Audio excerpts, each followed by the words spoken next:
Allahumma rahamna bil Qur'an waj'alhu lana imaman wa nuran. Bismillahirrahmanirrahim. Wassalatu wassalamu ala Rasulillah wa ala alihi wa sahbihi wa man amma ba'd. Bapak Ibu yang berbahagia, sambil menikmati pisang godok. Satunya lumper apa marem-marem? Marem-marem ini marem-marem aja. Iya. Baik, alhamdulillah pada kesempatan siang hari ini kita dipertemukan oleh Allah Subhanahu wa taala di majelis yang mulia ini.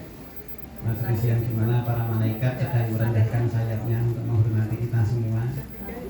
Mudah-mudahan amal ibadah kita pada pagi hari ini menjadi pemberat timbangan amal ketika kita menghadap Allah Subhanahu wa taala. Amin. Salawat dan salam mudah-mudahan senantiasa tercurah pada suri dan kita Nabi Muhammad sallallahu alaihi wasallam, pada para keluarga, para sahabat dan pengikut beliau hingga akhir zaman kelak. Amin ya rabbal alamin. Ini kayaknya komposisinya seimbang kanan dan kiri.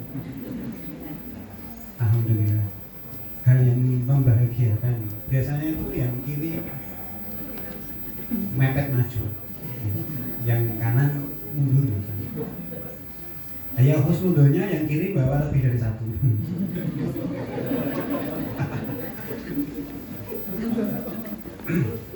Amin. Wah, sensitif itu ya. Baik Bapak Ibu, waktu saya cuma 20 menit, 30 menit. Karena settingannya awalnya karena ada beberapa yang berubah. Tadinya saya itu pagi tadi 6:30 ngantar anak dan istri ke SSA. Ngantar saya belum.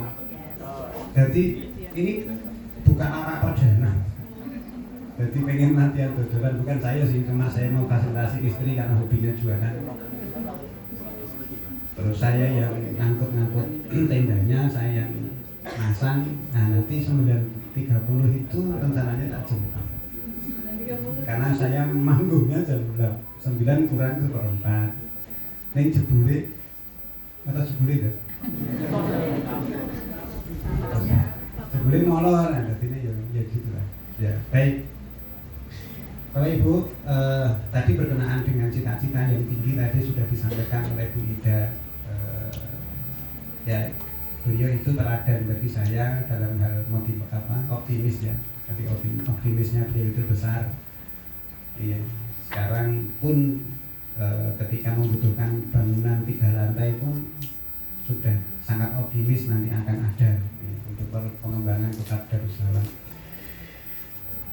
Meskipun sekarang masih dalam bentuk tanah, ya, tapi karena sangat optimis ya, ya itulah beliau.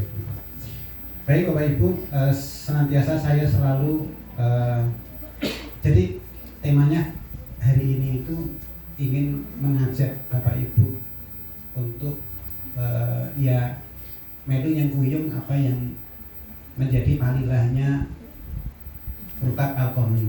Ya, palilah itu apa ya?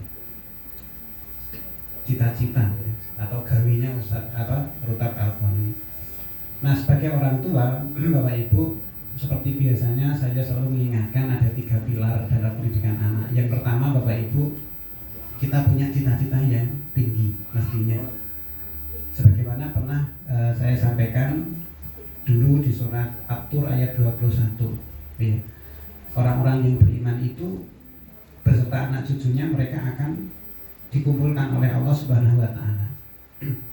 Jadi ayah ibunya mendahului dalam keimanan. Kenapa kok dikatakan mendahului dalam keimanan? Karena mereka menjadi patuladan bagi anak-anaknya. Sehingga ketika nanti di akhirat anaknya itu akan disusulkan, ditemukan, reuni Bapak Ibu. Ya. Reuni di dunia itu siapa yang meninggal duluan itu nanti.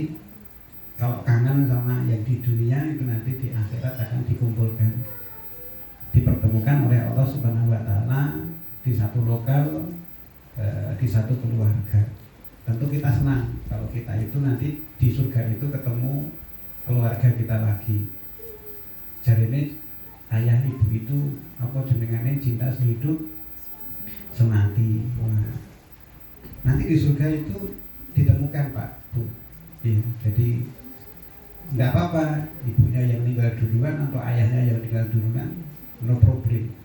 Yang penting nanti di surga nanti kelak kita ketemu. Ya, gitu. Nah, Bapak Ibu, maka kita sering berdoa ketika kita mendidik anak-anak kita, Rabbana hab lana min azwajina wa dzurriyyatina qurrata a'yun waj'alna lil muttaqina imama. Di situ terkandung dua cita-cita. Yang itu sifatnya tempat. Pertama, doa ini untuk di dunia ya. Karena mintanya kan pasangan dan anak-anak yang menyejukkan hati. Qurrata a'yun itu menyejukkan hati ya, bukan hanya mata fisik. Jadi ukuran anak itu menyejukkan hati itu bukan fisik, cantik atau tampan enggak ya, tetapi kalau anak kita itu enggak usah dileke sholat, itu dia berangkat sholat, nah itu berarti yang menyejukkan hati. Itu dua tempat. Yang pertama di keluarga, kita dapat pasangan dan anak-anak yang menyejukkan hati. Yang menyejukkan hati bukan anak-anak tapi pasangan juga. Maka bersyukurlah kalau ketika kita melihat pasangan kita maknyes gitu ya, bukan malah kopo.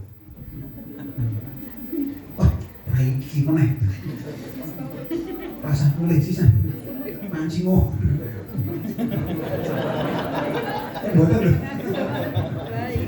boleh tidak apa-apa, bukan nggak boleh hobi mancing nggak apa-apa kan, yang penting tidak safar untuk mancing. Soalnya saya pernah lihat ada tulisan di motor itu, bojomu pegato ge mancingo, ngono kuwi tulisan iki. Ayo dan rada jos iki. Ya. Bojomu pegato ge mancingo gitu. Nah, itu kalau level keluarga. Nah, doa kita nggak hanya itu Bapak Ibu, tapi waj'alna lil muttaqina. Nah, itu berarti bukan di keluarga, tetapi di masyarakat. Jadi tugas Bapak Ibu ketika kita ingin mendidik anak-anak kita, itu kita juga harus mendidik masyarakat kita. Karena di situ waj'alna lil muttaqina imama, dan tumbuh seorang pemimpin dari kalangan orang-orang bertakwa. Wis orang bertakwa pemimpin lagi. Nah siapa? Nah harapannya putra-putri Bapak Ibu sekalian yang nanti akan menjadi pemimpin bagi orang-orang yang bertakwa. Nah, itu Bapak Ibu diawali dari satu perintah.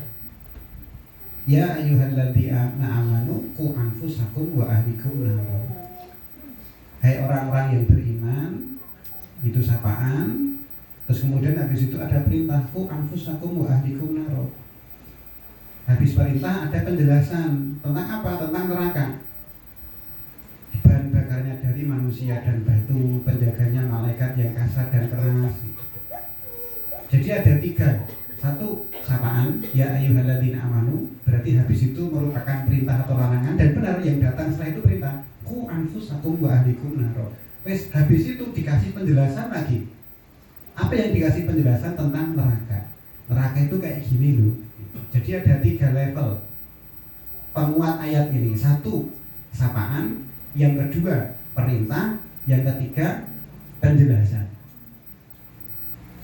Jadi satu aja cukup. Ya ayyuhalladzina amanu kutiba alaikumusyamu. Itu sudah cukup. Iya, tapi kita tambah lagi penjelasan tentang neraka. Nah Bapak Ibu, penjelasan tentang neraka itu dikaitkan dengan kelalaian orang tua dalam mendidik anak. Jadi konteksnya di situ kan perintah untuk mendidik anak, istri. Karena ya ayyuhalladzina amanu itu khitabnya kepada para bapak, karena yang punya keluarga itu bapak. Silahkan ibu-ibu nanti setelah ini pulang tuntut bapak. Saya tuntut qawamah jenengan Pak. Ayo pimpin saya. Ya tak pimpin kamu agar mirip.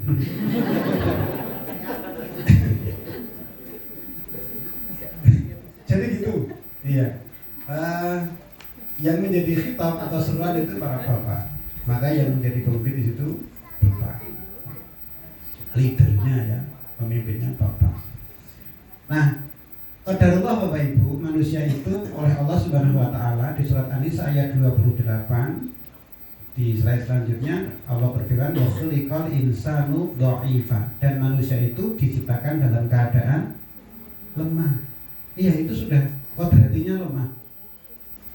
Tapi tidak bisa menjadi analog alibi, wong saya itu diciptakan lemah kok. Enggak kayak gitu. Karena saya diciptakan lemah ya sudah. Nah, itu jenengannya pasrah. Tanpa ada satu bentuk ikhtiar. Ikhtiar itu apa? Ikhtiar itu artinya pilihan. Hal-hal yang sifatnya ikhtiari berarti hal-hal yang sifatnya pilihan. Nah, milih apa? Ya kita milih berusaha. Nah, itu namanya ikhtiar. Sudah ikhtiar belum? Maksudnya sudah milih atau belum? Gitu.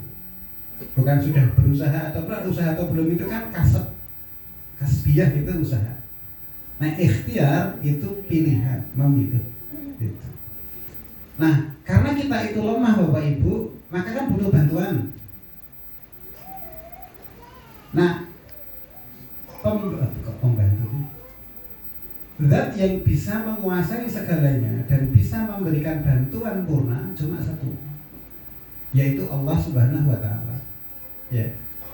Maka Allah memberikan satu kaidah Bapak Ibu yang itu tidak pernah keliru di surat Muhammad ayat ke-7, ya ayyuhalladzina amanu in tansurullaha yansurkum wa yutsabbit aqdamakum. Ini kaidah al-jaza min jinsil amal. Balasan itu sesuai dengan amalnya. Kalau kamu mengingat Allah, maka Allah akan mengingatmu. Nah, di sini jika kamu membantu agama Allah, maka Allah akan membantumu. Allah kok dibantu ki ngopo? Kan gitu. Bukan Allah yang dibantu, Mak Bu, tetapi kita membantu agama Allah dengan cara berdakwah. Nah, dakwah kita sebagai orang tua ya paling dekat di mana? Jadi keluarga. Bapak dakwah sama istri dan anaknya, ibu dakwah sama suami dan anaknya. Loh, ibu kok dakwah sama suami? Iya, karena kadang-kadang suami itu ya lali Pak Bu. Karena kan manusia kan tempatnya khilaf.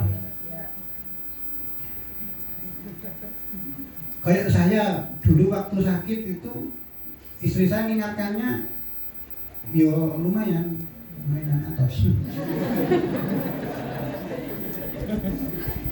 Padahal kalau itu kayak gejala DP apa kayak Mas, kowe iki ora lara, kowe iki lara jiwa.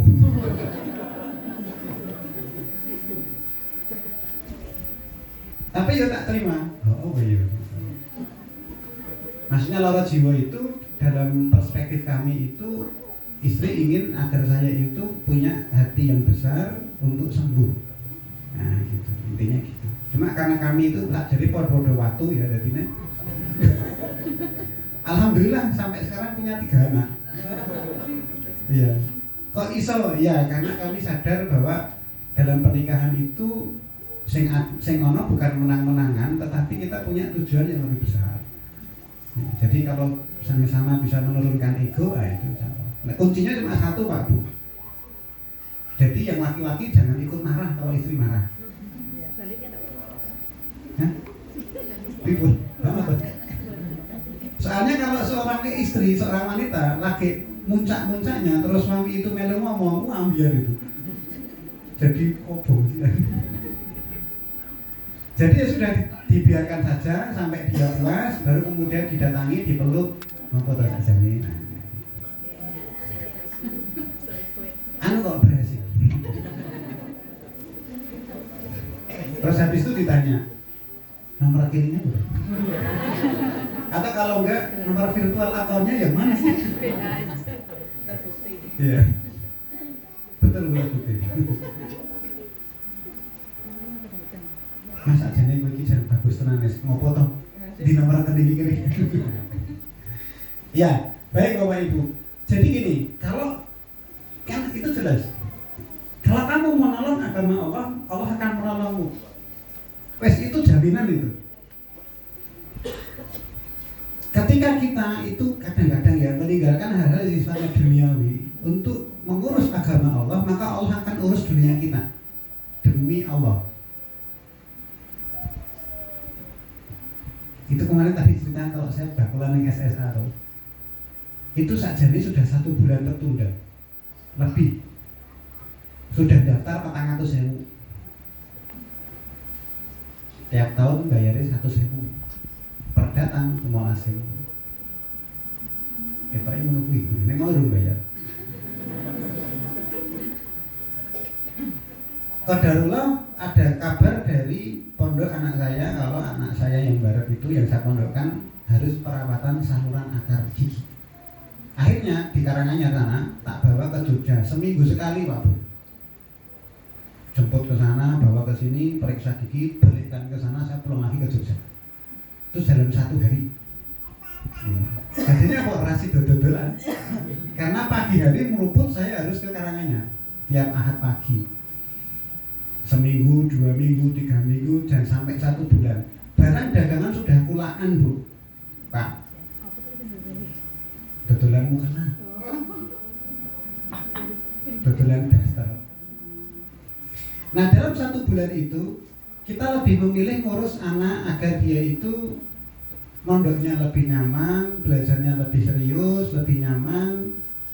Qadarullah kok pembeli itu datangnya ke rumah. Jadi barang yang mestinya kita jual di SSA tadi dalam 1 bulan itu habis dalam 1 bulan. Rasa dadak neng SSA. Nah, ilustrasinya kira-kira yus kayak gitu. Pernah saya ceritakan ke para bapak, saya nabung emas untuk bayar pondok anak saya. Bekerja, ngopeni 1 kilo, 2 kilo. Di saat saya bayar pondok anak saya bisa bayar tapi emasnya utuh. Betul, asalnya dari mana? Ya Allah yang ngurus. Pokoknya kalau kita membantu agama Allah, dan mungkin kadang-kadang yo nek hitungan manusia itu yo gitu, tetapi kalau kalkulatornya Allah Subhanahu wa taala kadang-kadang di luar persangkaan. Di Kutab Darussalam saya ketua komite. Sekarang udah pensiun dari ketua komite. Gawannya apa? Bina guru-guru Kutab Darussalam. Saya ngajar di UNJ. Saya ketua RT waktu di rumah. Saya ketua takmir masjid Baitul Qohar. Ruwet terus aja nih kayak gitu tuh. Ya kalau dirasa-rasanya ruwet, ini nek dijalani nganggo pitulungan Allah Subhanahu wa taala, insya Allah jalan. Iya. Karena konsepnya itu sibukanlah orang sibuk. Pengalaman saya mengajar di UNI, di mahasiswa-mahasiswa itu, biasanya mahasiswa yang nggak banyak kerjaan itu lulus itu suwi malah. Tetapi kalau mahasiswa yang banyak kegiatan, banyak organisasi dan seterusnya, itu mereka bisa mengatur waktu dengan baik dan lulusnya itu tepat. Biasanya seperti itu. Nah Bapak Ibu, agar kita itu mendapat pertolongan oleh Allah, tentu ada sarananya. Yang pertama Bapak Ibu, kita berdoa. Hafal kita, iyyaka na'budu wa iyyaka nasta'in. Neng itu didahului iyyaka na'budu dulu sebelum nasta'in. Arab jaluk-jaluk sama Allah itu ada na'budu dulu. Berarti tunaikan kewajiban kita sebagai hamba Allah, jaluk, ngono lho maksudnya. Ya Allah saya minta, dari kita sholat wis, ora ngomong. Kok ngenyang sama Allah? Nanti kalau engkau beri saya ya Allah, engkau berikan rezeki saya mau wis sholat. Enggak, nak budu dulu.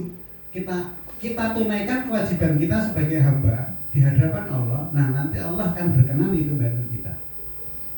Kayak warga datang ke rumah Pak RT itu kan pakai pakaian yang bagus, duku Pak RT ngapunten pripun gede nyuwun tapak asmo kan cap jempol asmo itu kan gitu, jadi ada adabnya.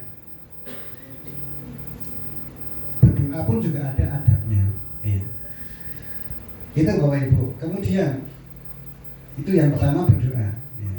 Kemudian yang kedua saya potong, berjamaah dalam amar ma'ruf nahi mungkar. Apa perintahnya? Wal takum minkum ummatun yad'una ilal khair. Hendaklah di antara kamu segolongan orang yang menyuruh pada kebaikan, ta'muruna bil ma'ruf, menyuruh wa ya'muruna bil ma'ruf, menyuruh pada berbuat yang ma'ruf, wa yanhauna 'anil munkar, dan mencegah dari yang munkar. Wa ulaika humul muflihun. Nah, agar kita untung, yaitu tadi Bapak Ibu, amar ma'ruf nahi mungkar. Bentuknya apa? Kerja bakti. Nek belum bisa nahi mungkar, ya amar ma'ruf. Bentuknya apa? Ya kerja bakti. Iya. Bantu Pak Andi gelar poso itu. Kalau majelis ayah saya datang itu ya bener Pak Andi gelar poso, nyiapin LCD. Beli Pak Rencangnya, sekilo. Nah itu berjamaah Bapak Ibu, karena di situ dikatakan di antara kamu segolongan, jadi gak cuma satu. Ya. Nah maka kita perlu Bapak Ibu untuk beramar ma'ruf nahi mungkar. Di mana? Ayat dekat-dekat. Sebagaimana tadi kita berdoa, Rabbana hab lana min azwajina wa dzurriyyatina qurrata a'yun waj'alna lil muttaqina imama. Dua di keluarga, yang kedua di masyarakat, atau kalau kita berarti di sekolah, di rutab. Ya. Terus kalau di sekolah gimana caranya? Pertama Bapak Ibu dengan bersedekah. Bersedekah itu beda dengan SPP. Itu beda. Bersedekah SPP itu sedekah untuk keluarga. Karena memang itu untuk anak-anak kita. Kita membayar sejumlah tertentu sehingga anak kita mendapatkan pendidikan. Tapi Bapak Ibu, hendaknya kita tidak menjadikan kita membayar SPP itu sifatnya transaksional ya. Wong sing jenengane nitip kendaraan di ya apa jenengane? Bandara New ya saya. Nah, itu pernah saya hitung, itu ternyata lebih mahal loh dari SPP. Per jamnya kalau dihitung sebulan itu kok bisa hampir berapa juta gitu. Ini motor atau mobil. Sementara anak kita itu lebih mahal dari itu. TTP di rutan, kenyang. Dan itu kendaraan tidak mendapatkan pendidikan. Nah, anak-anak kita mendapatkan pendidikan. Tidak bisa kebayang Bapak Ibu, gaji saya itu 4.800.000 per bulan. Anak gaji pokok weh. Ya. Cuma gak kebayang Pak Bu kalau anak saya itu pondoknya itu terus SPP itu 2,5 per bulan.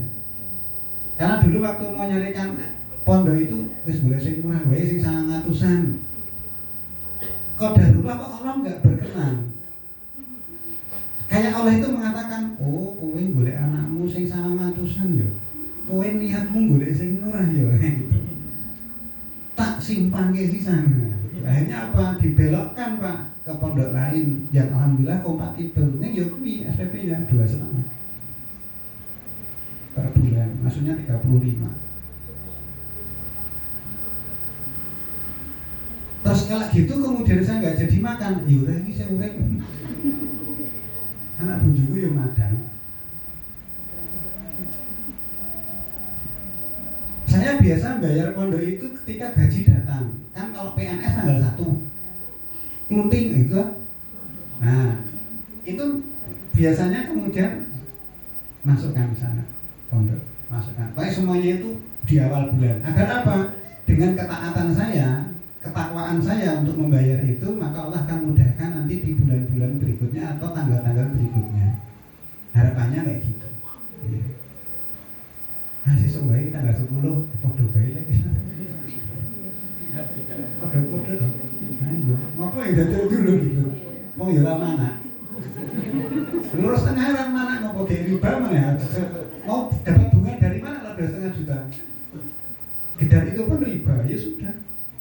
infakkan saja atau sedekahkan saja dalam wujud SPP. Nah nanti Allah akan berkenan ganti itu. Ya. Kok Nggih, nah itu ini karo yo ngaji mahasiswa. Baik Bapak Ibu. Nah, itu ya yang pertama ya, bersedekah. Ya, bersedekah dalam aktivitas mendidik. Allah memberikan beberapa motivasi di situ. Yang pertama di surat Al-Hadid, ya nanti di waos, artinya insya Allah itu sekedar memotivasi ya untuk kita. Kemudian fokus ke surat Al-Hasyr ayat 9. Nah,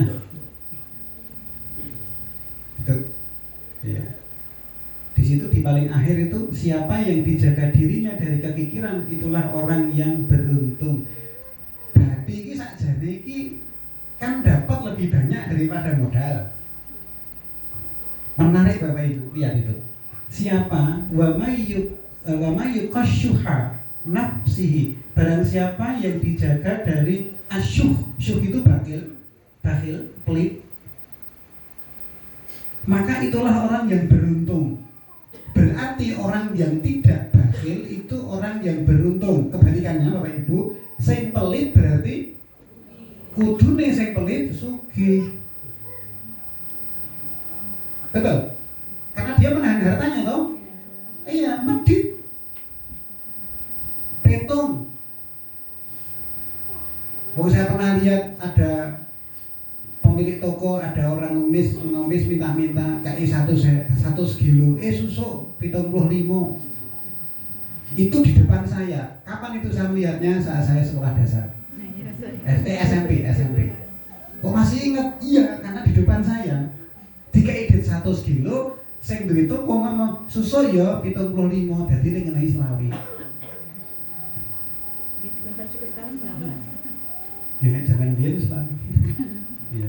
Baik, itu yang menjadi motivasi kita. Nek pelit mesti nek sugih karena menahan harta. Tetapi Allah enggak gitu matematikanya. Barang siapa yang terhindar dari bakhil beruntung. Aneh ya? Aneh. Makanya orang yang bersedekah dia itu bahagia karena menurut ilmuwan orang yang bersedekah itu memproduksi hormon endorfin namanya, hormon kebahagiaan. Saya tidak meminta Bapak Ibu bersedekah banyak. Bukan nominalnya kok. Orang ya apa-apa kok, 1000 juga nggak apa-apa kok. Keluarkan aja setelah habis subuh. Dijalani 1000, nanti di akhir bulan 30.000, sedekahkan, wakaf kemana terserah. Itu efeknya luar biasa Bapak Ibu. Nah Bapak Ibu, kemudian Rasulullah bersabda dalam sebuah hadis yang diriwayatkan Muslim, dinar yang kamu infakkan di jalan Allah, dinar yang kamu infakkan untuk memerdekakan budak dan dinar yang kamu sedekahkan kepada orang miskin, namun dinar yang kamu keluarkan untuk keluargamu lebih besar pahalanya. Maksudnya gini, kalau kita bersedekah di keluarga terdekat itu lebih dianjurkan. Iya. Jadi kalau dikatakan apa sih kita harus bantu teman-teman atau saudara kita di Palestina, keluarga kita itu ada yang membutuhkan, jadi keluarga kita juga diperhatikan. Sudah kita penuhi, habis itu ke sana. Bukan kemudian terus di sana kemudian di sini nggak dicukupi, enggak, dua-duanya. Iya. Maka Bapak Ibu, selanjutnya ada salah satu cara ya untuk mewujudkan itu, yaitu dengan menjadi komite sekolah, menjadi pengurus atau setidaknya ya kalau Bapak Ibu sudah mendaftarkan anaknya di Rutap atau menitipkan anaknya di Rutap, semuanya menjadi persatuan orang tua Rutap. Nah itu nanti ada yang ngurus. Artinya yang mengurus itu tentu lebih banyak mendapatkan peluang pahala karena dia memiliki kesempatan atau peluang untuk beramal. Iya. Nah Bapak Ibu, kenapa kok harus menjadi orang yang berdakwah ngurusi agama, Allah mengatakan kuntum khairal ummah. Kamu adalah umat yang terbaik. Jadi syaratnya umat yang terbaik itu adalah mereka itu menyuruh berbuat yang ma'ruf dan mencegah yang mungkar. Itu. Nek biasanya kan orang Jawa ini wong elek-elek itu kan kewan loh. Ya nek gak kewan elek-elek ya saja aja. Iya. Biasanya kewan itu elek-elek boyo Jawa itu. Nah, kalau susah itu ya berarti kita ajak-ajak memberi teladan. Yang terakhir Bapak Ibu sebagai simpulan kenapa kita bangga menjadi pengurus, komite dan seterusnya. Itu yang pertama, masuk surga dan bahagia di dunia. Kapan ganti komite mesti masuk surga enggak? Setidaknya punya peluang amal lebih banyak. Iya. Siapa yang tadi menyiapkan mikrofon ini atau menyiapkan alat rekam, gelar, tikar dan seterusnya, itu ikut andil dalam dakwah ini. Dan pahalanya tentu ada lebih banyak. Lalu yang kedua, bantuan Allah dalam didik anak. Tadi Bapak Ibu, intan surullaha yang surkum.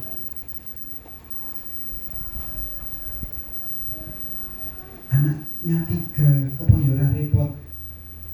Gini, betul anaknya 3, tapi Allah menjadikan anak yang pertama atau kedua itu iso ngomong anak yang ketiga. Ketika bapak ibunya ngurusi umat. Nah, itu bentuk pertolongan Allah. Jadi ketika kita membantu agama Allah, itu mesti Allah akan ngurus kita. Itu mesti gitu. Karena sudah menjadi kaidah intan suluhan yang surkum tadi. Lalu yang ketiga, bagian dari sedekah jariah Bapak Ibu. Dan yang keempat, itu tadi termasuk manusia yang terbaik. Ya. Baik Bapak Ibu sekalian, rakitan kepontang-pontang kayak gelandang 15 menit ya. Saya mepe anak saya di SSA sama istri saya gitu. Nah, habis ini saya ke sana bongkar kemudian pulang. Pokok ya sempat itu lah Bapak Ibu. Sibukkanlah orang-orang yang sibuk. Iya.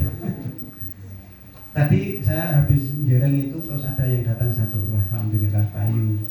Anak saya senang banget gitu. Kenapa anak saya tak ajak, tak didik Bapak Ibu. Ngene iki lho nek golek duit. Jadi bukan berarti kemudian saya ada lalu kemudian gampang memberi, enggak. Meskipun masih kecil, ya diajari prihatin agar nanti dewasanya tidak sengsara. Jadi memberikan keluasan pada anak-anak, memberikan kenyamanan pada anak-anak, sok tembe burine itu mereka akan sengsara. Sengsara kenapa? Karena manja. Iya. Maka ya dilatih sejak kecil. Ya. Baik. Itu Bapak Ibu yang saya sampaikan. Mohon maaf ada hal yang berlebihan. Tidak ada tanya jawab.